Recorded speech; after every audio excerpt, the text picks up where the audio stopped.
Electrostatic chapter में आपका स्वागत है। आइए आज चार्ज से आगे का टॉपिक पढ़ते हैं। तो हमको जैसा कि हमको पता है कि चार्ज क्या है, तो charge is the basic property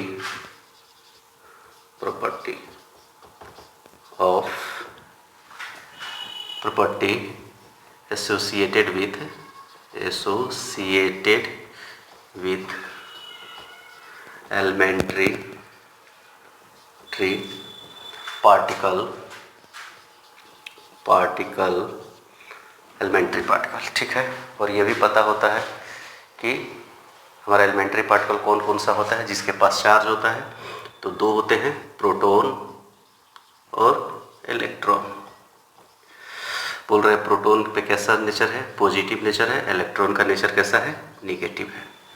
proton positively है और इलेक्ट्रॉन निगेटिवली है। मैग्नीट्यूड कितना होता है, तो मैग्नीट्यूड जो होता है वो प्रोटॉन पे 1.6 × 10⁻⁻19 कूलम होता है और इलेक्ट्रॉन पर 1.6 × 10⁻⁻19 कूलम। ठीक है, लेकिन चूँकि निगेटिव होता है तो ये हम माइनस साइन देते हैं। ठीक है, और इसका मतलब ये नहीं होता है कि ये हमारा वैल्यू ज़्यादा है और ये वैल्यू कम है। मैग्नीट्यूड दोनों का सेम है, ये माइनस साइन इंडिकेशन करता है इसके नेचर को। ठीक है, तो चलो एक हम बॉडी लेते हैं। सपोज डेट ये हमारा एक बॉडी है। बोलते हैं इस पे नेट चार्ज कितना होगा। नेट चार्ज किसी भी बॉडी पे कितना होता है, तो बोल रहा है कि नेट चार्ज किसी भी बॉडी पे इंटीग्रल मल्टीपल ऑफ ई के बराबर होता है। ई क्या होता है, ये ई है।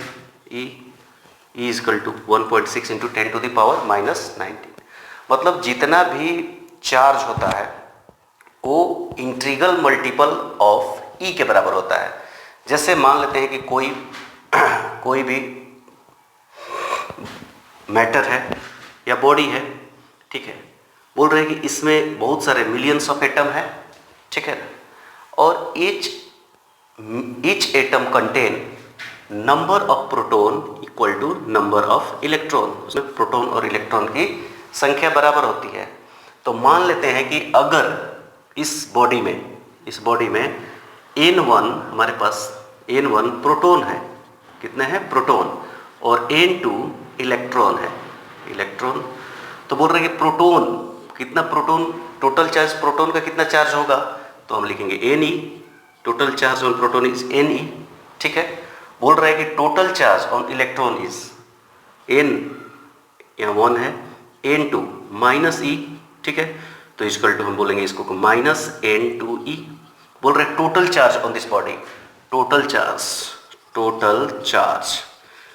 Charge on this body is equal to N1E plus minus N2E equal to N1 minus N2। ठीक है, और यहाँ पे E, ये टोटल चार्ज हुआ। अगर बोल रहे हैं कि number of proton equal to number of electron, number of proton equal to number of electron, इसका मतलब होता है कि N1 equal to N2। If N1 equal to N2 then N1 minus N2 equal to 0। तो उस body का net charge हमारा 0 हुआ। ठीक है, तो कोई भी नेचुरली बॉडी एग्जिस्ट करता है तो उसका नेट चार्ज कितना होता है, 0 होता है। अब 0 होता है तो क्यों होता है, क्योंकि बॉडी में नंबर ऑफ प्रोटॉन और नंबर ऑफ इलेक्ट्रॉन की संख्या आपस में बराबर होती है और दोनों एक दूसरे के इफेक्ट को कैंसिल आउट करते हैं। तो पहले हमने ये देखा था कि दो इलेक्ट्रॉन को आपस में रखते हैं, दो इलेक्ट्रॉन को एक थोड़ा सा सेपरेशन पे रखते हैं तो वो रिपल्सिव फोर्स फील करता है। दो प्रोटॉन को हम सेपरेशन में, थोड़ा सा सेपरेशन में रखते हैं तो ये भी रिपल्सिव फोर्स फील करता है। लेकिन जैसे ही हम एक प्रोटॉन और इलेक्ट्रॉन को एक साथ रखते हैं थोड़ा सेपरेशन पे, मतलब इसके बीच में डिस्टेंस गैप हो। ठीक है, तो बोल रहे हैं कि ऐसा गैप रखते हैं तो ये क्या होता है, अट्रैक्शन फोर्स को यहाँ पे एक्सपीरियंस करता है। तो बोल रहे हैं कि अगर हम किसी भी वॉल्यूम में अगर प्रोटॉन और इलेक्ट्रॉन को एक साथ बाइंड कर देते हैं तो क्या होता है, तो बोल रहे हैं कि प्रोटॉन और इलेक्ट्रॉन को एक साथ बाइंड कीजिए, पॉजिटिव चार्ज नेगेटिव चार्ज एक दूसरे को कैंसिल आउट करेगा और उस बॉडी का नेट चार्ज कितना हो जाएगा, 0। तो नेचर में जितने भी बॉडी हैं उन पे नेट चार्ज कितना होगा, 0। ठीक है, नेट चार्ज 0। तो बोल रहे हैं कि n=0, तो net charge on a body, on any body naturally is 0। तो हम बॉडी को, किसी भी बॉडी को चार्ज कैसे करते हैं, how can we charge the body.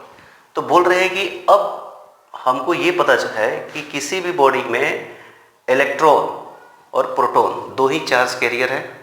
इसमें से हम किसी भी बॉडी में या तो प्रोटॉन की संख्या को बढ़ा दें या तो इलेक्ट्रॉन की संख्या को बढ़ा दें। तो चूंकि हमने देखा है कि इलेक्ट्रॉन का मास जो होता है वो प्रोटॉन के कंपैरिजन में थोड़ा कम होता है, तो इसलिए, और एक चीज़ और होती है कि प्रोटॉन जो है एटम के न्यूक्लियस में एग्जिस्ट करता है और इलेक्ट्रॉन उसके चारों तरफ ऑर्बिट में एग्जिस्ट करता है। तो हमको इलेक्ट्रॉन को रिप्लेस करना इजी है।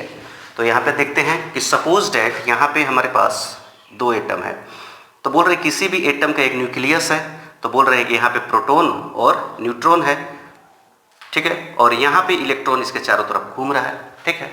बोल रहे हैं कि अब इस इलेक्ट्रॉन को अगर थोड़ा सा एनर्जी मिलती है तो ये थोड़ा बाहर हो जाता है, ठीक है, ये लूजली कनेक्टेड है, तो लूजली कनेक्टेड है तो ये इलेक्ट्रॉन बाहर हो जाता है, इसको हम बोलते हैं फ्री इलेक्ट्रॉन। क्या कहते हैं, फ्री इलेक्ट्रॉन।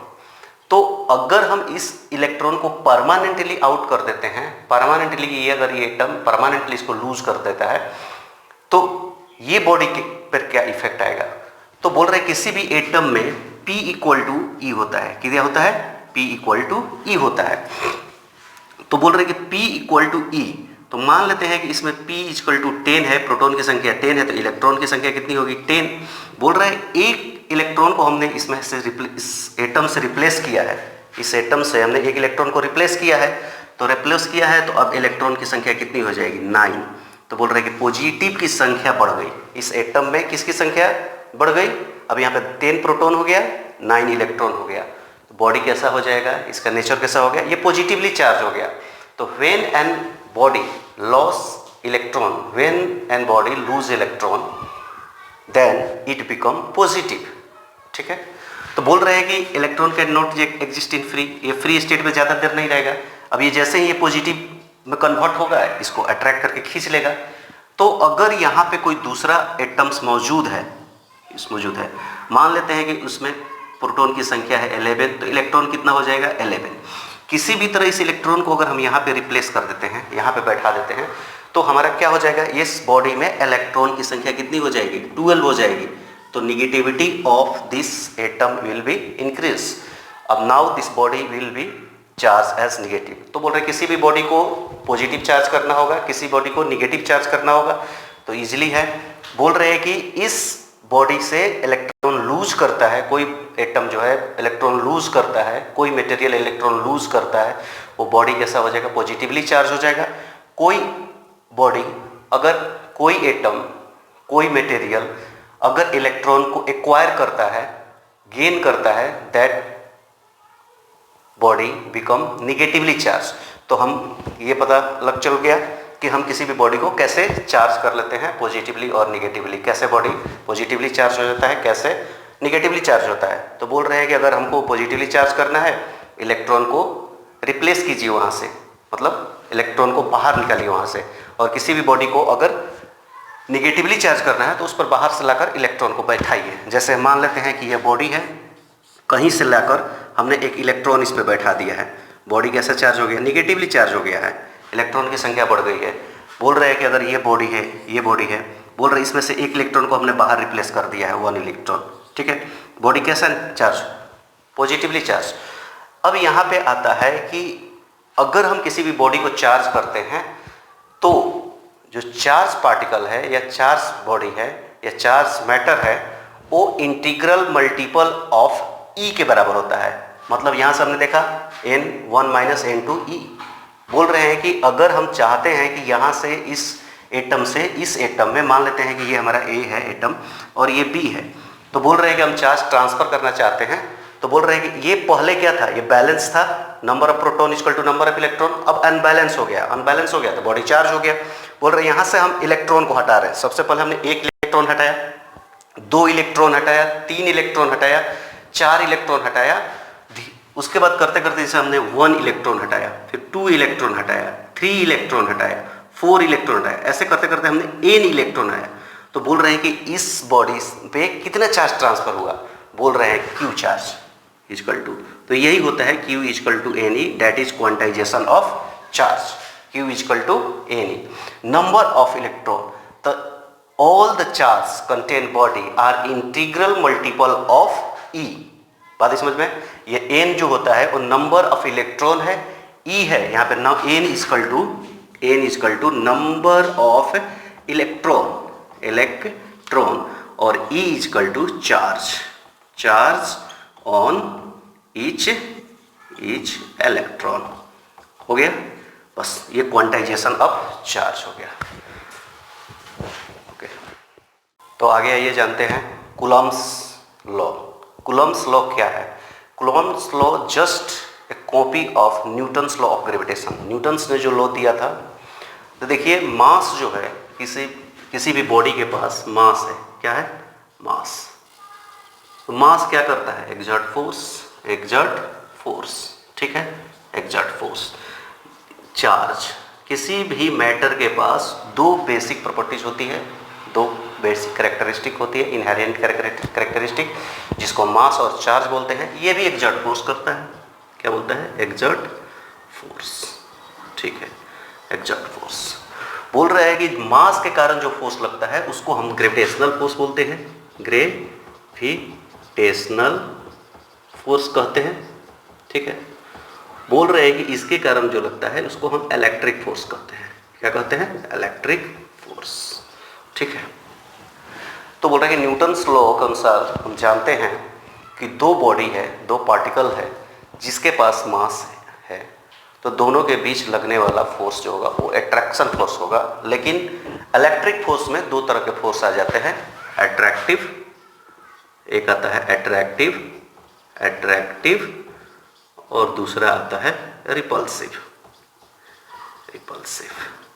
बोल रहे हैं कि अट्रैक्टिव कब होगा? सेम लाइक चार्ज के, अट्रैक्टिव कब होगा? अनलाइक चार्ज, ठीक है। बोल रहे हैं कि रिपल्सिव कब होगा? Like charge. क्योंकि चार्ज दो प्रकार का होता है, तो इसमें हमारे पास फोर्स भी दो प्रकार का लगेगा, अट्रैक्टिव फोर्स भी लगेगा और रिपल्सिव फोर्स लगेगा। एक चीज अभी हमने जस्ट प्रीवियस में सीखा है, quantization of charge. Quantization of charge मतलब क्या होता है कि एक बॉडी को चार्ज करने के लिए हमको जो नंबर ऑफ इलेक्ट्रॉन का ट्रांसफर किया जाता है वो इंटीग्रल मल्टीपल ऑफ ई के बराबर होता है, ठीक है ना। कितना चार्ज ट्रांसफर कर सकते हैं हम किसी भी बॉडी पे? या तो 1.6 into 10 to the power -19 coulomb transfer करते हैं, या तो 3.2 into 10 to the power -19 coulomb charge transfer कर सकते हैं, या 4.8 into 10 to the power -19 coulomb, ऐसा करके हम ट्रांसफर कर सकते हैं। अगर इसमें कोई अगर हम ऐसा सोचते हैं कि हम 2.5 into 10 to the power -19 coulomb charge transfer करते हैं, हाउ कैन वी ट्रांसफर? बोल रहे आधा इलेक्ट्रॉन नहीं कर सकते। जब भी करेंगे 1 इलेक्ट्रॉन करेंगे, 2 इलेक्ट्रॉन करेंगे, 3 इलेक्ट्रॉन करेंगे, 4, 5, 6 ऐसा करके इंटीग्रल मल्टीपल होता है। इसलिए हमारे पास Q इक्वल टू आता है, Q इक्वल टू NE, ये हमारा क्वांटाइजेशन ऑफ चार्ज होता है, ठीक है। हमको यहाँ बात करना है फोर्स के बारे में, और वो कौन सा फोर्स? इलेक्ट्रिक फोर्स के बारे में।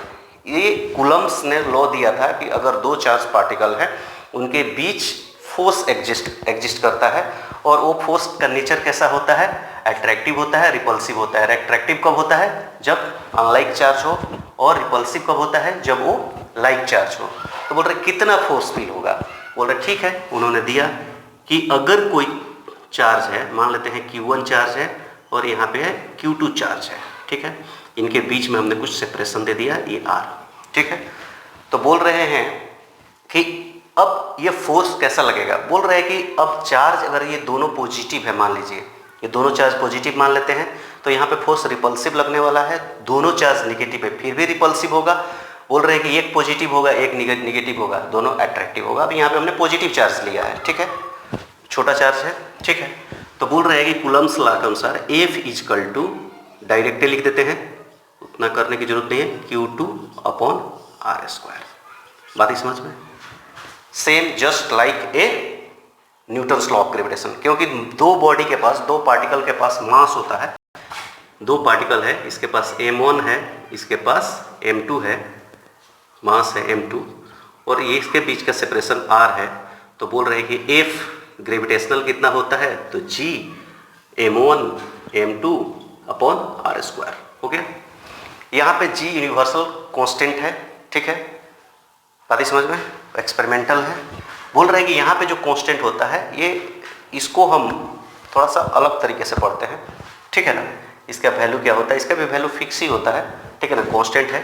तो ये हमारा F इलेक्ट्रिक फोर्स कितना लगने वाला है, F, ठीक है। K कांस्टेंट है, क्या है, K कांस्टेंट होता है। तो बोल रहे हैं कि अगर सबको हम 1 यूनिट में लिखते हैं, बोल रहे हैं कि K का वैल्यू कितना होता है, K इजकल टू 8.98 इंटू 10⁹, ठीक है। अब हमारा यूनिट क्या आने वाला है, न्यूटन मीटर स्क्वायर पर कूलम स्क्वायर, ठीक है, बात ही समझ में, न्यूटन मीटर स्क्वायर पर कूलम स्क्वायर। कैसे न्यूटन मीटर पर स्क्वायर, बोलो देखिए, K इजकल टू हम निकालते हैं यहाँ पे, K इजकल टू क्या हो जाएगा, F into r² upon Q1 Q2, बात समझ में। F का न्यूटन, R का मीटर, तो मीटर स्क्वायर पर कूलम स्क्वायर, हो गया। वैल्यू हमारा ये है, ठीक है।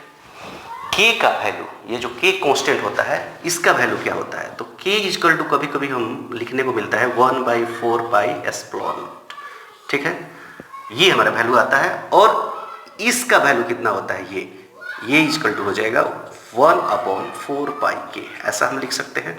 ये हमारा कैलकुलेटेड इसका वैल्यू आता है 8.85 इंटू 10⁻⁻19 -12 8.85 इंटू 10⁻⁻12। बोल रहे इसका यूनिट क्या होगा। तो अब देखते हैं कि जैसे ही हमने K का वैल्यू ये पुट किया है, K का वैल्यू पुट किया, तो फोर्स का हमारा नया फॉर्मेट आ गया। F इजकल टू ऐसा लिखेंगे 1/4πε0 और Q1 Q2/r²। बात ही समझ में। इसको हम अगर यहाँ पे लेके जाते हैं तो F हमारा नीचे आ जाएगा, ε0 इजकल टू 1/4π इजकल टू, ठीक है, Q1 Q2/nr²। बात ही समझ में। तो बोल रहे हैं कि इसका यूनिट क्या हो जाएगा, तो यूनिट यहाँ पे लिख देते हैं हम, क्या हो जाएगा, कूलम स्क्वायर पर न्यूटन मीटर स्क्वायर, हो गया। बात ही समझ में, थोड़ा सा चेंजिंग है, ठीक है। बोल रहे हैं कि ये स्प्लो, ये क्या है, स्प्लोनोट, बोला ये हमारा जो है परमिटिविटी इन स्पेस है, इसको हम कभी डिटेल से पढ़ेंगे। Permittivity E is equal to permittivity